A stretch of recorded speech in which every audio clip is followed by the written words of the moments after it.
आप सबको जय मसीह प्रिय। सुबह की प्रार्थना में आप हर एक का स्वागत है।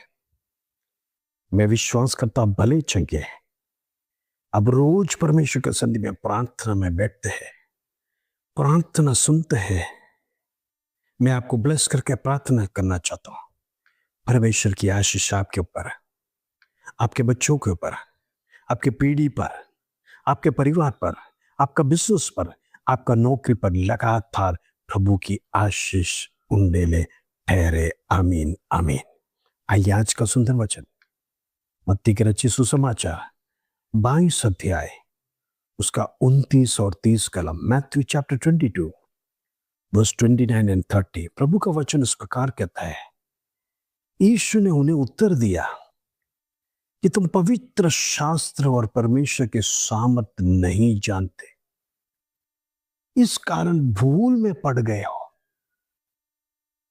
क्योंकि जी उठने पर ब्याह शादी नहीं होगा, परंतु वे स्वर्ग में परमेश्वर के दूतों के नाई होंगे। Praise the Lord.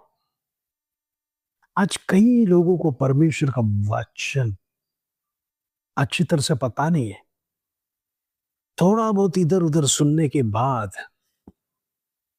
बड़ी बड़ी बातें करते हैं, बड़ा मैसेज बनाना चाहते हैं, वचन का फाउंडेशन नहीं है।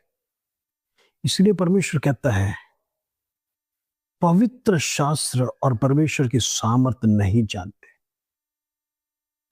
परमेश्वर का सामर्थ क्या है? यीशु के नाम में वो शक्ति है। शैतान डर कर भागता है।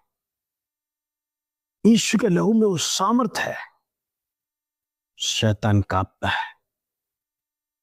शैतान हमसे अधिक वचन जानता है। Praise the Lord. इसीलिए तो प्रभु यीशु मसीह के पास आकर शैतान वचन से बात कर रहा था। वचन में तो लिखा है ऐसा। प्रभु उपवास करने के बाद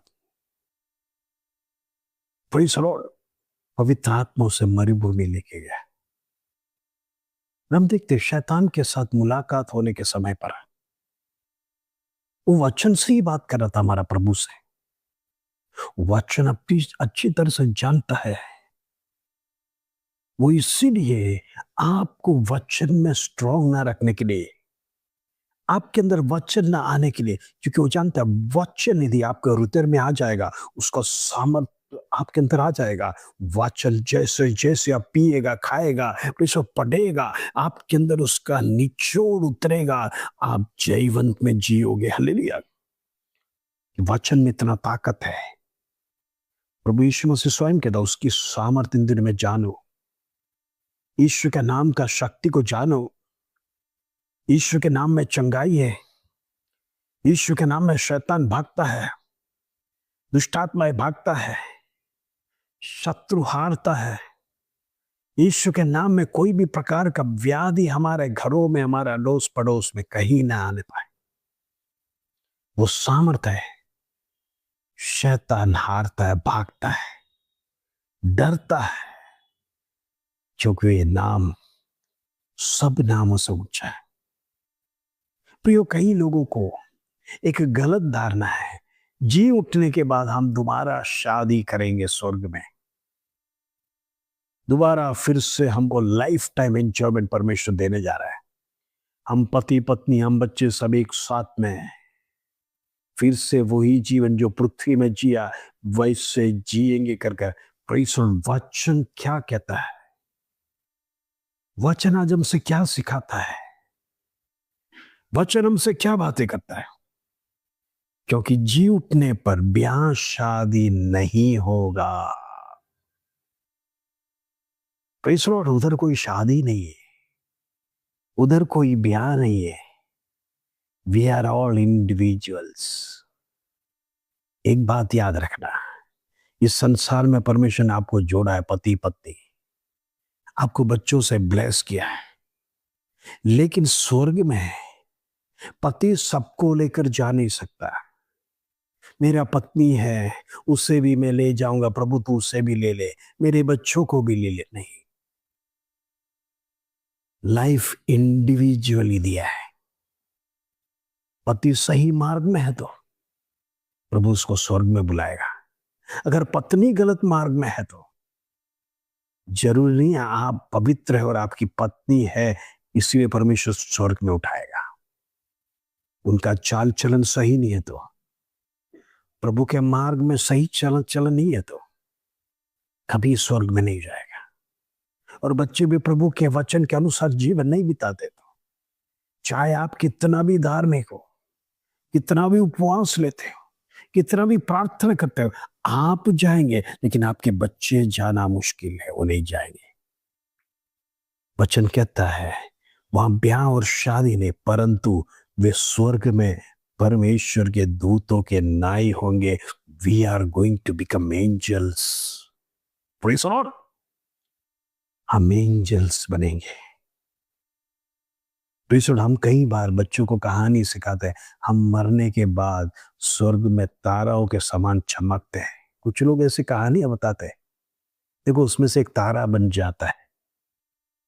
हमारा डैडी, हमारा दादा, हमारा दादी मरने के बाद एक स्टार बन जाता है।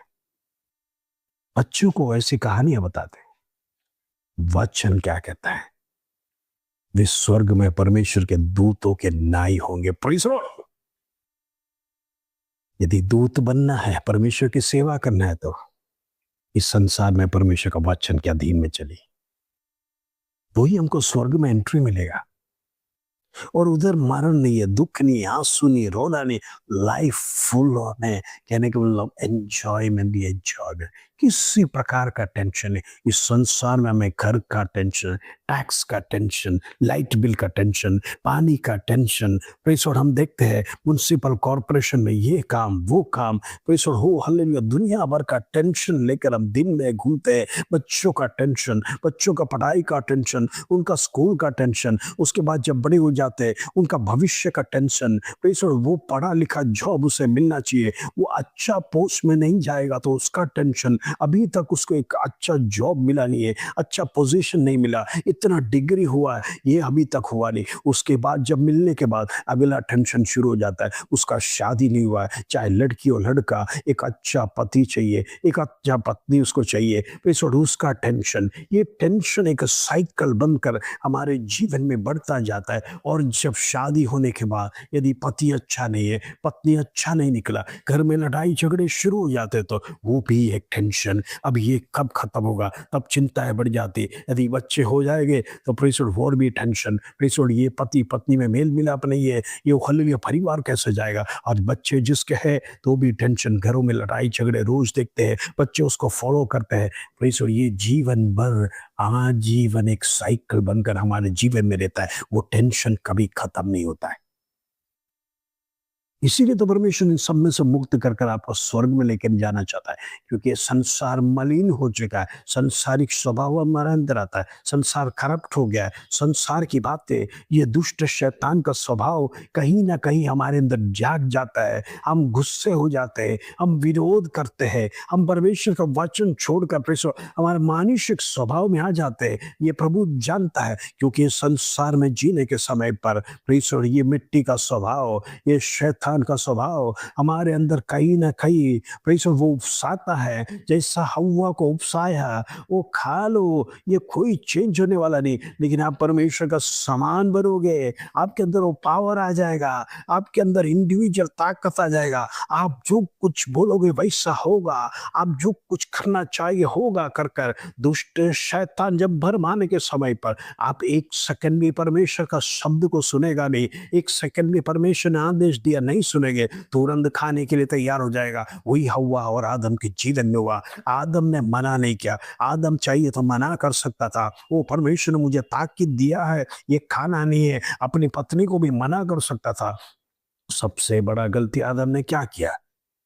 प्रभु ने जो मना किया वो ही शैतान जब अपनी पत्नी को लाके दिया, आदम ने अपने पत्नी को भी मना नहीं किया, स्वयं भी मना नहीं किया, दोनों मिलकर खाए। कहने का मतलब हालेलुया, परमेश्वर का सन्निधि से दूर हो गए। Praise the Lord. शादी बर्बाद हो गया। परमेश्वर ने जोड़ा लेकिन पाप किया, प्रभु ने दोनों को श्राप दिया। तू मेहनत की कमाई को खाएगा, खेत को जल बोएगा। और स्त्रियों को वो श्राप दिया, जन्म देने के समय पर बड़ी वेदना और आंसू के साथ जन्म देगा, क्योंकि हमने पाप किया। इन दिनों में हम परमेश्वर के सन्निधि में प्रभु यीशु मसीह के द्वारा धर्मी ठहराया गया, बुलाया गया। हमें वो पाप की क्षमा परमेश्वर ने दे दिया है। परमेश्वर की करुणा और कृपा दिखा है। प्रभु ने हमें लहू से खरीदा है, उसके अनुसार जीवन बिताए। प्रभु ने जो दिया है, काल्वरी क्रूस पर एक खून का कतरा परमेश्वर बहा है, आपके लिए और मेरे लिए। एक नया वाचा जोड़ दिया है परमेश्वर से जुड़ने के लिए। उस वाचा में जो हम चलते हैं, हमारे जीवन में कोई हानि नहीं होगा। फिर से लाइफ ब्लेस होगा, परिवार ब्लेस होगा, बच्चे ब्लेस होगा। आप आशीष आशीष जीवन में देखते जाएंगे। आइए हम प्रार्थना करेंगे। पिता परमेश्वर, धन्यवाद सुबह का सुंदर वचन तूने हमारे जीवन में दिया। जीवनों को बर्बाद करने वाला दुष्ट शैतान इन दिनों में लोगों को भरमाने ना पाए। प्रभु का वचन क्या है इन दिनों में हम सीख नहीं पाए, हम जान नहीं पाए। प्रभु ने स्वयं किया, हम वचन को जानते नहीं और प्रभु के सामर्थ्य को जानते नहीं, इसलिए हमारे जीवन में अनेक प्रश्न खड़ा हो जाता है और हम भटक जाते हैं। वचन हृदय में नहीं रहेगा तो प्रभु हम भटक जाते हैं। प्रभु आज तूने सिखाया हर व्यक्ति वचन में अड़े रहना है, हर व्यक्ति वचन में खड़े रहना है, हर व्यक्ति वचन को विश्वास करना है। इन दिनों में प्रभु हर एक के अंदर तेरा वचन का बी पनपने पाए, तेरा वचन का बी बढ़ने पाए, एक वृक्ष बनने पाए, ताकि उसकी छत्र छाया में, तेरा वचन की छत्र छाया में उसको छोड़कर दाएं और बाएं मुड़ने ना पाए। जोशुआ का समान वचन पर स्थिर चलने पाए, तेरे पगडंडियों पर चलने पाए। यीशु के नाम से हर एक को तो ब्लेस कर, ताकि तेरा प्रेम आशीष उनके ऊपर होने पाए। वो हालेलुया स्वर्गीय जीवन उनके अंदर जीने पाए, ताकि हर एक व्यक्ति इस दुनिया में नाश न होने पाए। स्वर्ग में प्रेम उनके लिए जो स्थान बना है उससे वंचित ना रहने पाए, बल्कि उधर एंजल्स बन के रहने के लिए हर एक को मदद कर, हर एक को मदद कर। ये संसार किसी को भी प्रेम तेरी दोबारा आगमन के समय पर कोई विश्वासी इधर भटकने ना पाए, कोई विश्वासी इधर रहने ना पाए, कोई विश्वासी उस दुनिया में छूटने ना पाए। शुक्र हम से होने दें। प्रभु मैं प्रार्थना करता, विनंती करता, हर एक को ब्लेस कर लहू में कवर कर प्रार्थना करना चाहता, उनकी जीवन की कमी घटी दूर करने पाए, निराशा दूर होने पाए, दुख दूर होने पाए, वेदना दूर होने पाए, समस्या दूर होने पाए। बीमारी में जो सीरियस है, यीशु के नाम से मैं प्रार्थना करता, वो अधिकार देता हूँ। यीशु के नाम से कैंसिल करता हूँ। बीमारी से लौटकर वापस आने पाए, बीमारी से लौटकर वापस आने पाए। यीशु के नाम से होने दे उसके धन्यवाद, आदर महिमा जला तुझे देते प्रभु। छोटी सी प्रार्थना प्रभु यीशु मसीह के नाम से मांगते हैं, सुन और ध्यान कर पिता। आमीन आमीन। प्रिय प्रभु आप सबको आशीष दे। जय मसीह के प्रिय।